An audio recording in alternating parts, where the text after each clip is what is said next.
Assalamualaikum warahmatullahi wabarakatuh.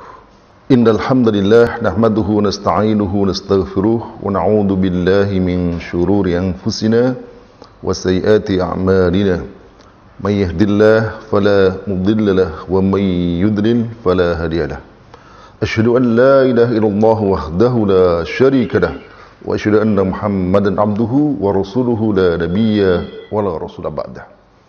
Allahumma salli wa sallim wa barik ala sayyidina wa habibina wa maulana Muhammadin wa ala alihi wa sahbihi wa man tabi'ahum bi ihsanin ila yaumiddin.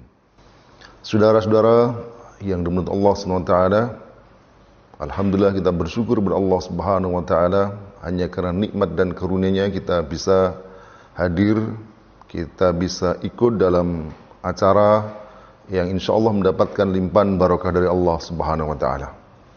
Salawat dan salam semoga Allah limpahkan dan junjungan kita Rasulullah sallallahu alaihi wasallam beserta keluarganya, para sahabatnya dan seluruh pengikutnya ila yaumil qiyamah. Saudara-saudara yang dimuliakan Allah Subhanahu wa taala. Pada kesempatan yang mulia ini perkenankan kami mengucapkan selamat Hari Raya Idul Fitri 1441 Hijriah. Semoga semua amal ibadah kita di bulan Ramadan kemarin, puasa, qiyam kita dan seluruh ketaatan yang diterima Allah Subhanahu wa taala. Taqabbalallahu minna wa minkum taqabbal ya karim. Demikian pula pada kesempatan yang mulia ini kami menyampaikan permohonan maaf lahir dan batin atas segala kekhilafan dan kesalahan di masa lampau. Semoga dengan begitu akan meringankan beban kita di akhirat kelak. Saudara-saudara yang dimuliakan Allah Subhanahu wa taala. Di antara hikmah yang sangat penting dari pelaksanaan puasa yang diwajibkan Allah Subhanahu wa taala adalah membuat kita semua menjadi orang-orang yang bertakwa. Sebagaimana yang Allah firmankan, ya ayyuhalladzina amanu kutiba alaikumus siyamu kama kutiba alal ladzina min qablikum la'allakum tattaqun. Wahai orang-orang yang beriman, diwajibkan atas kalian puasa sebagaimana diwajibkan atas orang-orang sebelum kalian. La'allakum tattaqun, agar kalian bertakwa. La'allakum di sini memiliki makna kai, yakni supaya, tattaqun, agar kalian itu bertakwa kepada Allah Subhanahu wa taala.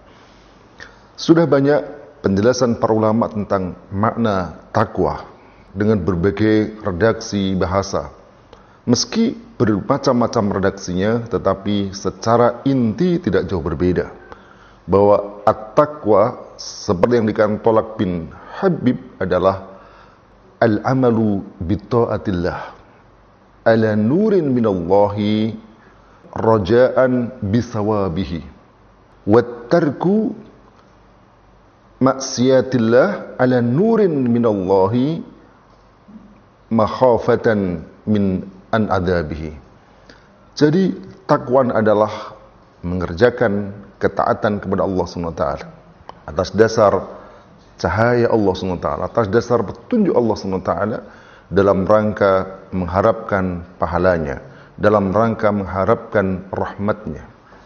Demikian juga sebaliknya dia meninggalkan semua yang dilarang oleh Allah SWT, kemaksiatan kepadanya, ala nurin minallah, atas dasar petunjuk dari Allah SWT, karena takut terhadap adabnya.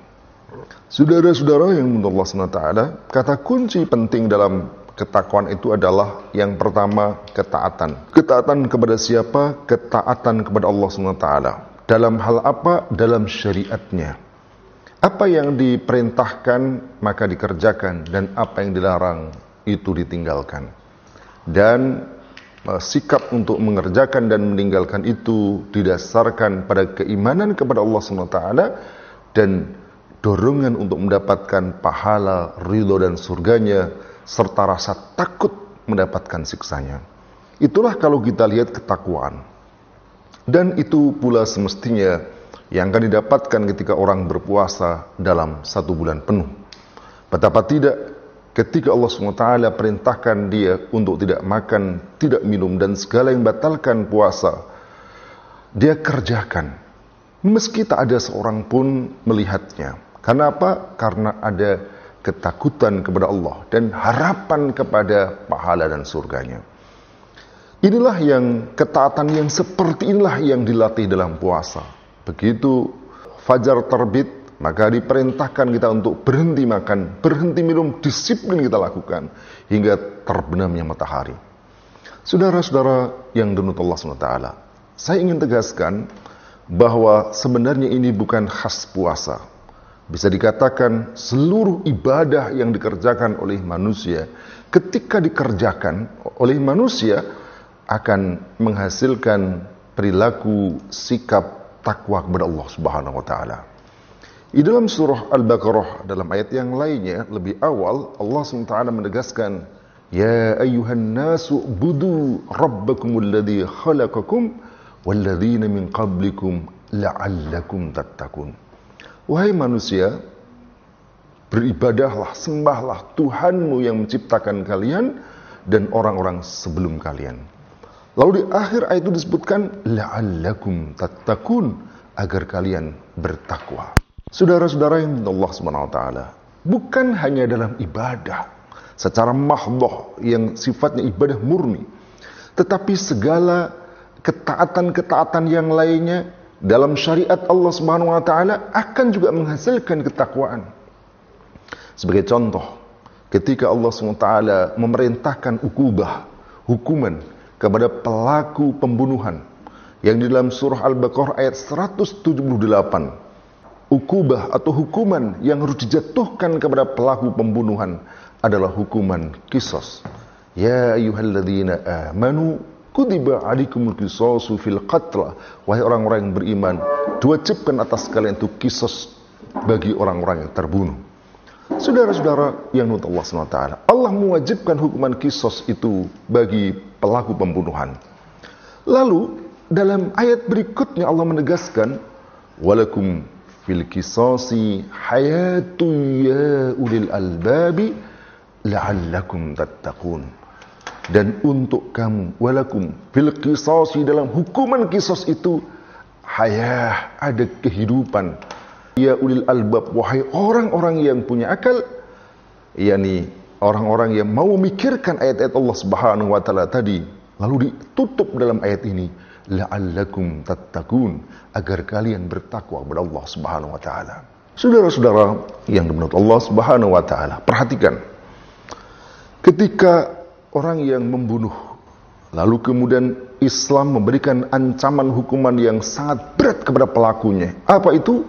Yakni dijatuhi hukuman qisas. Orang yang membunuh akan dijatuhi hukuman qisas, yakni juga dibunuh. Hukuman ini ketika ditetapkan akan membuat orang yang akan membunuh orang lain dia berpikir ribuan bahkan jutaan kali. Kalau saya membunuh, saya akan dibunuh. Maka ketika dia takut dibunuh, mengakibatkan apa? Dia tidak berani membunuh.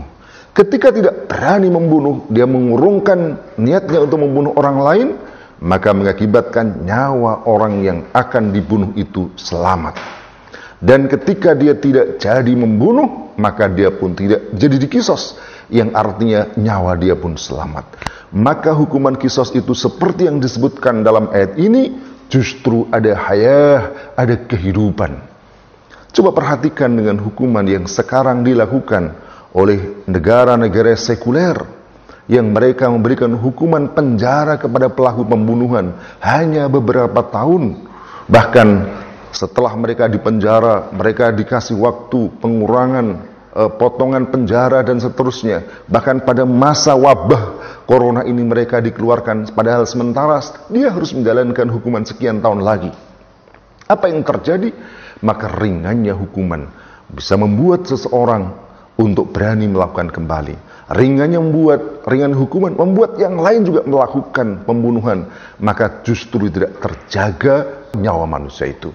Maka ayat ini menegaskan la'allakum tattaqun, ketika hukuman itu ditegakkan akan mengakibatkan orang tidak berani membunuh, orang tidak berani melanggar aturan-aturan Allah Subhanahu wa taala. Maka saudara-saudara yang dimuliakan Allah Subhanahu wa taala, ketakwaan itu bukan hanya dihasilkan ibadah seperti puasa, juga ibadah-ibadah yang lain, tetapi ketakwaan bahkan pada komunitas, pada sebuah masyarakat juga dihasilkan dan diterapkannya syariat Islam.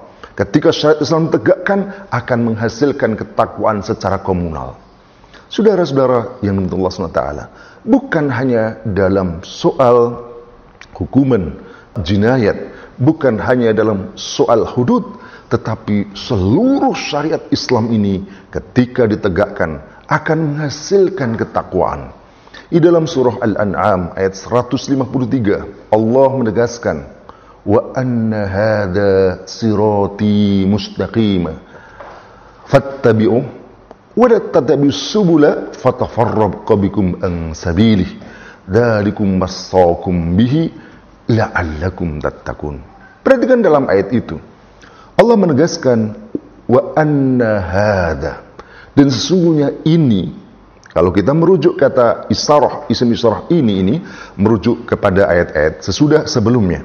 Di sana dijelaskan tentang larangan untuk melakukan syirik, membunuh anak, membunuh nyawa, untuk berbuat baik kepada orang tua, tidak makan harta anak yatim, dan seterusnya. Sehingga kesimpulannya seperti yang dikatakan oleh Ibnu Ashur dalam tafsirnya, hada di sini itu menunjuk kepada al-Islam. Wa anna hada, yakni sesungguhnya Islam itu adalah sirati, itulah jalanku, jalan Allah Subhanahu wa ta'ala. Karena jalan Allah Subhanahu wa ta'ala yang punya langit dan bumi, yang menciptakan manusia dan kehidupan ini, Allah mengatakan fattabi'u, maka ikutilah jalan Islam itu. Allah Subhanahu wa ta'ala menetapkan inilah jalan yang lurus. Wa anna hadha sirati mustaqimah, dan sesungguhnya ini adalah jalanku yang lurus. Sesungguhnya ini adalah jalanku yang lurus, mustaqimah. Lalu fattabi'uh, maka ikutilah jalan itu. Inilah jalan yang lurus, bukan jalan yang bengkok. Lalu Allah menegaskan lagi, wala tattabi'us subula, dan jangan kamu mengikuti as-subul, yakni jalan-jalan lain, apapun namanya, apakah itu kapitalisme, liberalisme, sekularisme, sosialisme, semua jalan selain jalan Allah adalah subul. Yang subul itu fatafarraqa bikum an sabilih, yang ketika kamu ikuti akan memisahkan kamu dari jalan Allah SWT, dari agama Allah Subhanahu wa ta'ala. Lalu ayat ini di akhir ayat disebutkan dzalikum wasaqum, dan itulah yakni jalan Islam, wasaqum, yang Allah perintahkan kepada kamu, la'allakum tattaqun, agar kalian bertakwa kepada Allah Subhanahu wa ta'ala. Saudara-saudara yang dimuliakan Allah Subhanahu wa ta'ala, jelaslah bahwa ketika manusia mengikuti Islam secara keseluruhan, baik dalam perkara ibadah, baik dalam perkara jinayat, hudud, dalam perkara sistem pemerintahan, sistem ekonomi, dan keseluruhan sistem kehidupan yang ditetapkan oleh Islam ini, akan menghasilkan ketakwaan kepada Allah Subhanahu wa ta'ala. Dan saudara-saudara yang dimuliakan Allah SWT, sebenarnya dengan bekal ketakwaan itulah maka manusia berhak mendapatkan pertolongan Allah Subhanahu wa ta'ala. Dalam surah At-Talaq ayat 1 dengan tegas Allah SWT menegaskan, wa may yattaqillaha yaj'al lahu makhraja. Siapa yang bertakwa kepada Allah, maka yaj'al lahu makhraja, akan Allah jadikan kepadanya, berikan kepada makhraja, yakni jalan keluar. Wa yarzuqhu, ayat kedua, min haitsu la yahtasib, dan Allah akan berikan rezeki kepadanya dari jalan yang tidak disangka-sangka.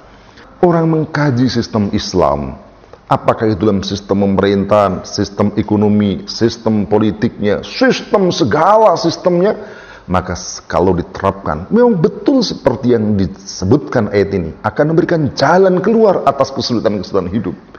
Saudara-saudara yang dimuliakan Allah Ta'ala, sebagai contoh dalam kasus wabah ini, Islam memberikan solusi yang sangat jelas, bahwa bagaimana ketika ada penyakit menular, ya, seperti taun, maka yang dilakukan adalah memisahkan yang sehat dari orang sakit, memisahkan orang sakit dari sehat. Artinya mereka diketahui siapa yang sakit dan siapa yang sehat. Mereka yang sakit segera dikarantina, segera mereka diterapi, sementara yang sehat mereka dibiarkan bekerja sehingga tidak memunculkan aneka ragam masalah. Andai itu tidak bisa dikendali, maka dilakukan karantina secara wilayah. Yang dulu disebutkan Nabi, fala tadkhuluha, jangan kamu masuk. Orang yang ada di luar tidak boleh masuk, dan sementara orang di dalam, wala takhruju minha, dan tidak boleh keluar darinya. Saudara-saudara yang Allah SWT, tentu ini semua membutuhkan biaya, tetapi negara kapitalisme seperti negara Indonesia ini tidak punya dana untuk itu. Kenapa? Karena kalau kita lihat sumber-sumber kekayaan yang seharusnya menjadi milik publik, menjadi milik rakyat, justru diberikan kepada perusahaan-perusahaan swasta, korporasi-korporasi, bahkan yang lebih menyedihkan diberikan kepada korporasi-korporasi asing. Maka tidak heran ada tambang minyak, tambang gas, tambang batu bara, bahkan tambang emas dikuasai oleh asing. Dan andai itu digunakan Islam yang menjadi syariatnya, maka tidak akan sesengsara sekarang. Kenapa? Dalam pandangan Islam, semua milik, semua yang disebutkan tadi adalah al-milkiyatul amah, adalah milik publik yang tidak boleh dijual, diberikan kepada korporasi, apalagi korporasi asing negara kafir penjajah. Saudara-saudara yang Allah, saya ingin tegaskan sebelum saya terakhir, di samping perkara yang sifatnya mahsusat seperti itu, ketakwaan seperti yang juga disebutkan tadi menjadi sebab yang sifatnya ghairu mahsusah.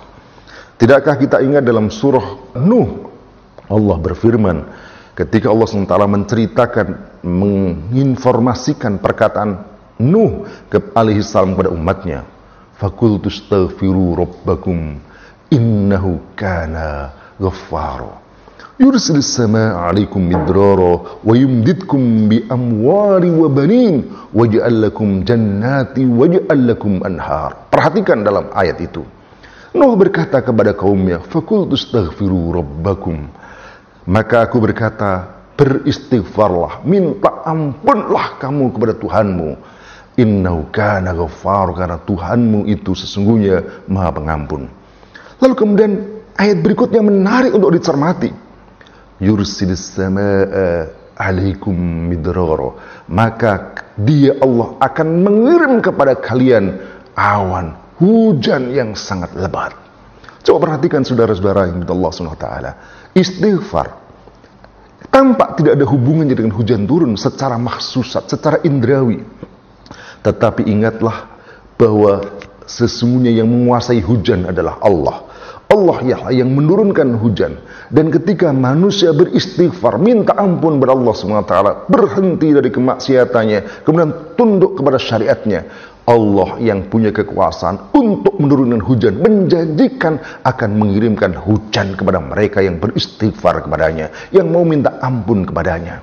Bahkan wa yumdidkum bi amwali wa banin, dan Allah akan tambahkan, berikan kepada kalian harta yang melimpah dan anak-anak yang sangat banyak. Bahkan bukan hanya itu, waj'al lakum jannati waj'al lakum anhar. Dia Allah akan membuat kepada kalian, memberikan kepada kalian jannat, taman-taman, kebun-kebun dan sungai-sungai. Yang itulah merupakan rizki dari Allah Subhanahu wa taala. Oleh karena itu tidak ada alasan bagi kita semua untuk tidak mau bertakwa kepada Allah Subhanahu wa taala. Dan semestinya saudara-saudara yang menurut Allah SWT, pandemi corona ini makin mengingatkan kepada kita untuk mau taat kepadanya. Bukan sebaliknya, justru membuat makin sombong. Sungguh sangat disayangkan di saat pandemi corona seperti ini, permusuhan terhadap Islam belum berhenti. Agama Islam, syariat Islam masih ditolak. Bahkan sebagian syariat Islam, khilafah misalnya, dimusuhi dan dikriminalisasi. Tidakkah dia lupa bahwa sesungguhnya Allah lah yang menurunkan musibah, dan Allah pula yang kuasa untuk mencabut musibah itu dan kemudian menurunkan berkah kepadanya, kepada bumi, kepada manusia yang takwa, yang taat kepadanya. Maka saudara-saudara yang Allah SWT, semestinya Ramadan di tengah wabah ini, di tengah pandemi ini, membuat kita harusnya semakin taat kepada Allah Subhanahu wa taala. Taat kepada Allah adalah taat kepada syariahnya. Taat kepada syariahnya bukan hanya dalam soal puasa, bukan hanya dalam sholat, bukan hanya dalam zakat, tetapi juga dalam hukum secara keseluruhan, baik sistem pemerintahan, ekonomi, pendidikan, dan seterusnya. Dan itu hanya bisa dilaksanakan dalam institusi khilafah. Oleh karena itu, puasa harusnya menyadarkan kepada kita penting institusi khilafah, sekaligus mengokohkan kita untuk berjuang menegakkannya. Karena dengan itu syariat Allah SWT bisa diterapkan secara kafah, dan itu akan membuat kita menjadi orang-orang yang bertakwa secara keseluruhan pula. Moga-moga ini memberikan manfaat bagi kita semua, dan kita termasuk orang-orang yang diangkat derajatnya karena kita bertakwa kepadanya. Semoga bermanfaat. Assalamualaikum warahmatullahi wabarakatuh.